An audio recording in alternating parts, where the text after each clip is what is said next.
Hey everyone, welcome back to Pastel and Paper. I'm Kerry-Ann, and in today's video, I'm showing you guys how I'm sand casting a bubble letter charm in sterling silver for my small business.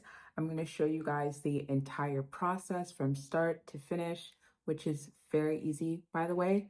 And hopefully, if we're lucky, I'll be able to show you guys how I finish and polish it at the very end. So without further ado, let's get into today's video.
So here it is, guys, a bubble letter charm sand casted in sterling silver. I didn't get a chance to show you guys the polishing, but hopefully you still enjoyed this video. Make sure you subscribe and I will see you next week. Bye-bye.